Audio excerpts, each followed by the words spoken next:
fault of the color pink? No. She is constantly, there's an airplane. Has Barbie read Twilight? Would she like Twilight?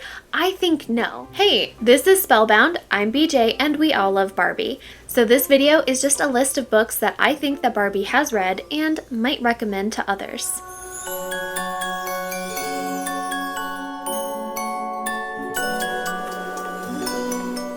So by now we've all seen Barbie. At least I hope we've all seen Barbie. Have you seen Barbie yet? It is like a very pleasant assault of pink and feminism and a celebration of all that is girly, and I loved it, obviously. I don't know anyone who didn't love it except for men. Anyway, it got me thinking about what books Barbie might be talking about if she were a booktuber. And technically, current Barbie is a blogger on Barbie Dreamhouse Adventures.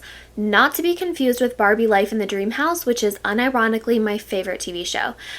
So my premise here for this video is not too far off base. So I pulled together a list of books that I think Barbie might have on her shelf and books she might recommend to others. Secretly Yours by Tessa Bailey. So obviously we have to start this list with a pink covered rom-com, and specifically I think that Florist Barbie here would really love this book. This is a somewhat recent release by Tessa Bailey, and it's about a florist in Napa Valley, California named Hallie, and she falls for this like very buttoned up type A son of a very distinguished winemaking family who's just returned home like on sabbatical. And this guy that she falls for, she's had this huge crush on since like college.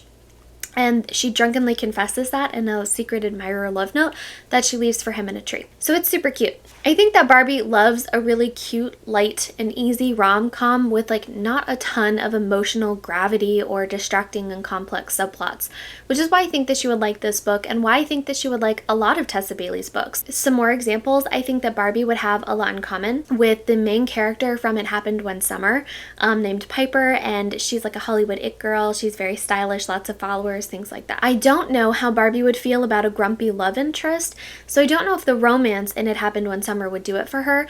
I think though the romance in the sequel, Hook, Line, and Sinker, is more Barbie's speed with like a slow burn friends to lovers ordeal. But either way, I do think that Barbie would like this book, Secretly Yours, because I think it's cute, it's funny, it's whimsical, and it takes place in California.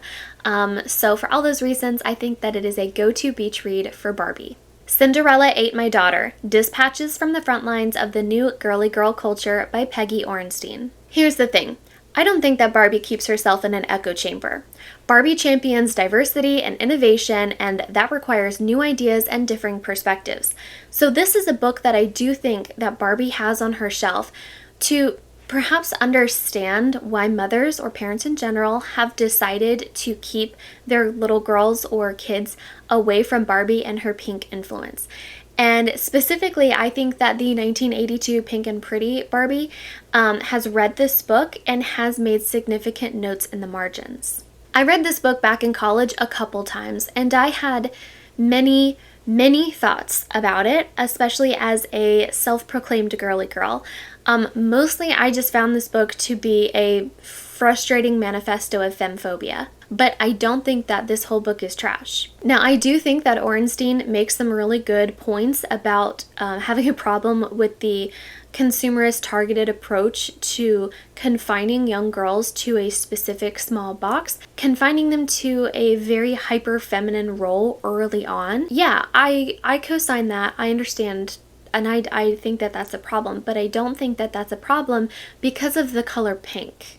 And I think that that's a nuance that's lacking in this book. But where I think Orenstein leaves little room for alternatives is the idea and truth that women contain multitudes and that women can do it all. And by do it all, I don't mean celebrating the gross amount of unpaid labor that women provide for their families and social circles that ultimately stems from unequal gender roles in the home.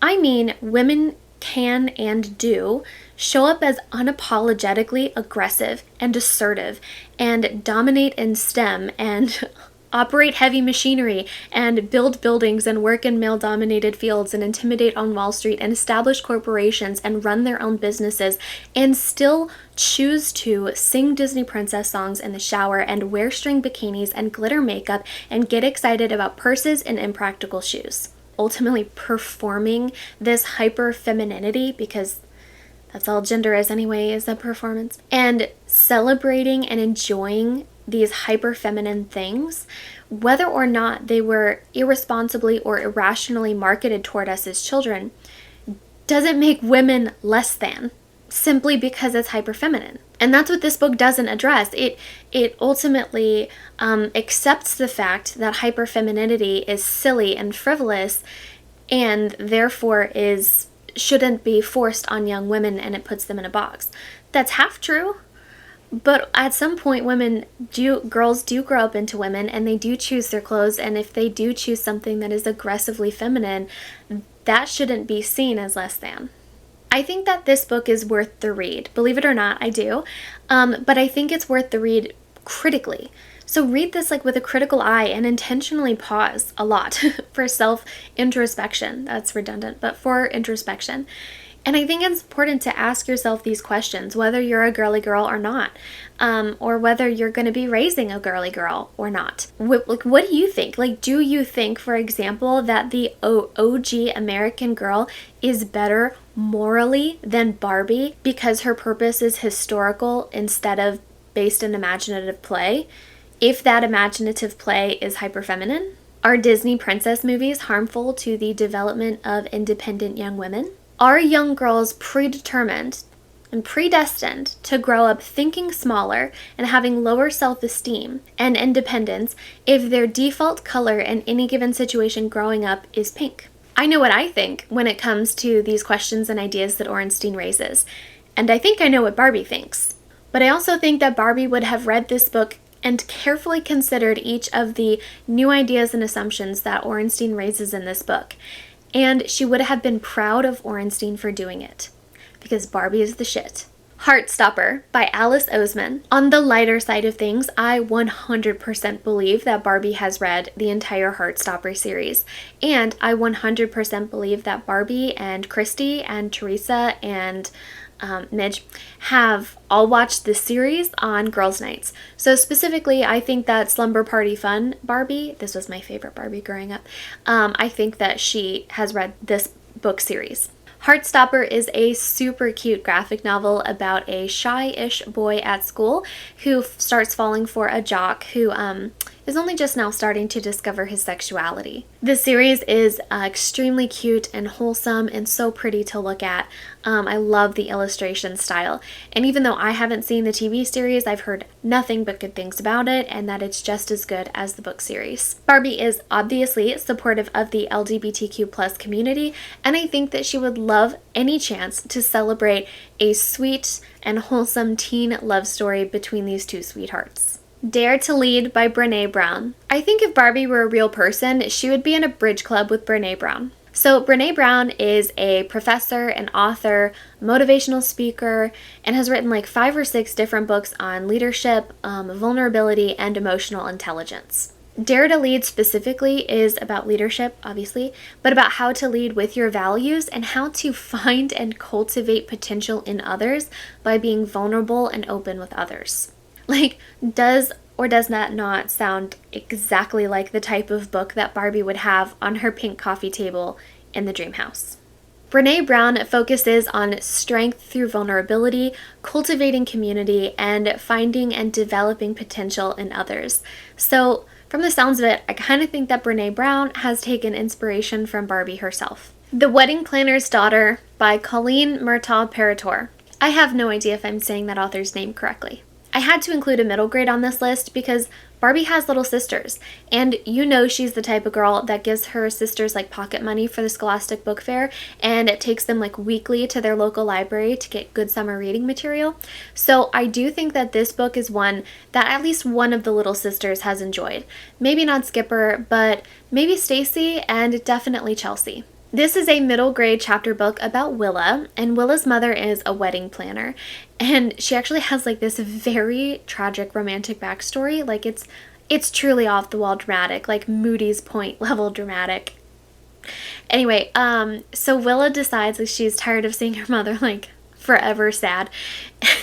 She's so sad. Anyway, she's over it, and she sets her mother up and then kind of plans her own wedding for her mother in secret until naturally, like, everything goes wrong. This book is romantic and fluffy and funny, and it has a really cute mother-daughter relationship, and I definitely think it's something that Barbie would have gotten her sisters to read. Expect to Win by Carla Harris. Barbie has been to a Carla Harris TED Talk, I'm sure of it, and I bet she takes notes with like a pen that looks like this. So I think that any Barbie truly would have read Carla Harris's book and loved it.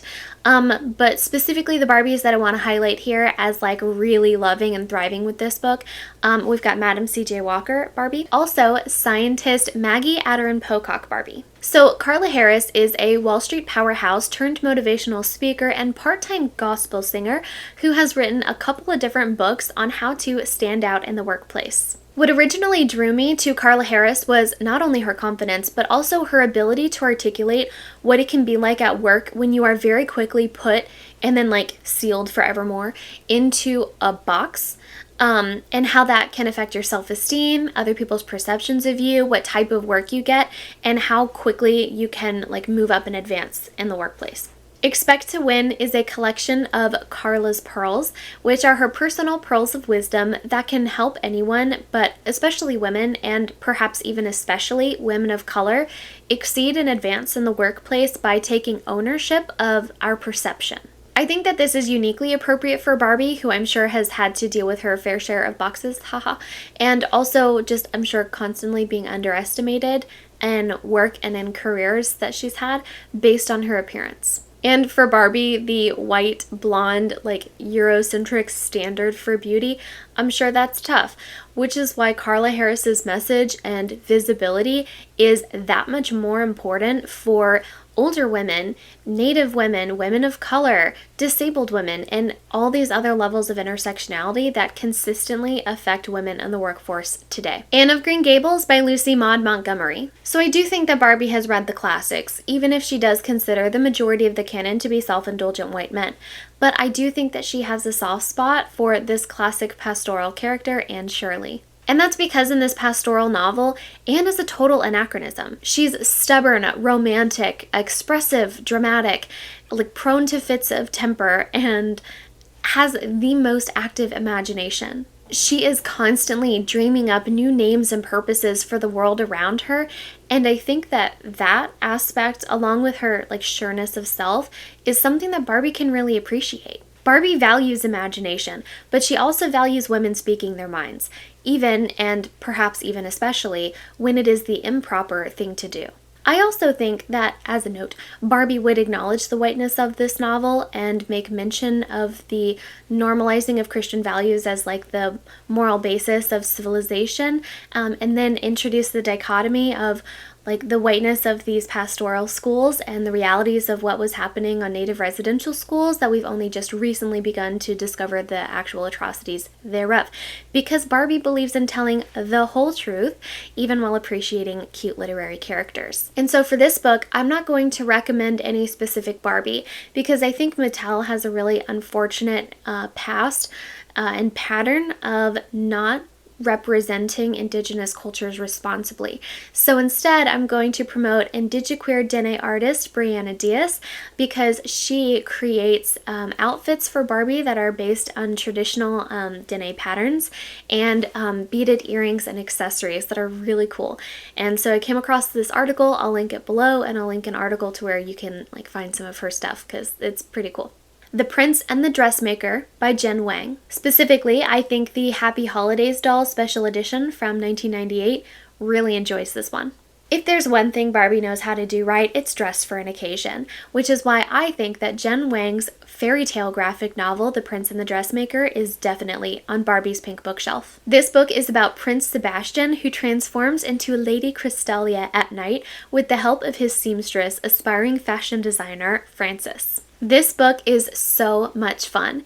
It's about unapologetically being yourself, celebrating the freedom of a gender-fluid spectrum, and, of course, making a killer entrance in a show-stopping ball gown. Barbie can get behind all of those things, which is why I think she especially likes this one. How to Be an Antiracist by Ibram X. Kendi, and the Barbies that I think have read this book are President Barbie and Barbie Campaign Fundraiser. Barbie obviously cares about the world around her, and she cares about equality, which is why I think that when Barbie discovered the reality of how women of all levels of intersectionality and race are treated here in the real world, she would get right on not fixing it, but learning how she can show up as a better version of herself so that she can be that role model to others within her own sphere of influence. Which is why I think she's read How to Be an Anti-Racist.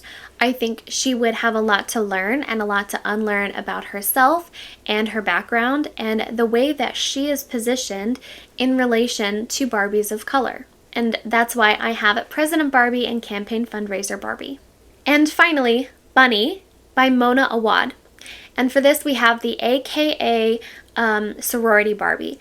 I think that stands for Alpha Kappa Alpha, but I don't know because I'm not a sorority girly. So this is the only book on this list that I personally have not read, but maybe Barbie can tell me about it. What I understand this book to be about is like a sort of unsettling look at these girls in a sorority, the way that they all kind of look the same and talk the same, and they adopt like all the same, like identical sort of robotic speech patterns.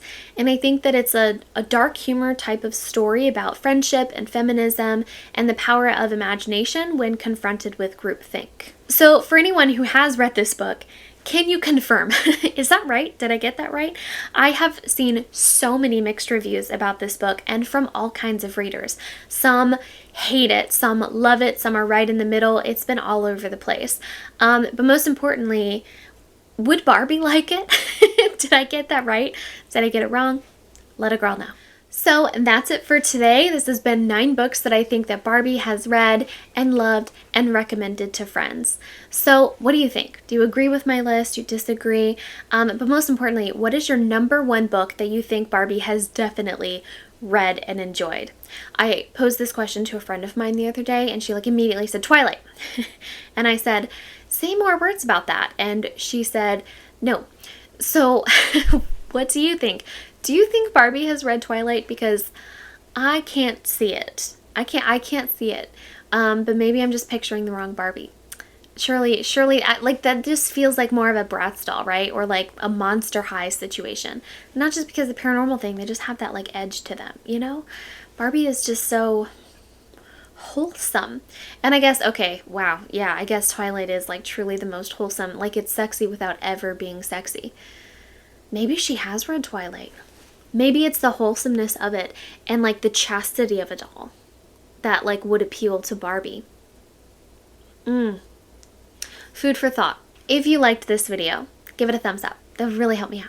And if you loved it, hit subscribe so you can see more of my thoughts and lists. And if you like want to support me but don't know what to say in the comments, then just like add a little high-heeled shoe emoji or like a lipstick or like the painted nails thing. Like that one's cute. So take care, stay pink, and happy reading.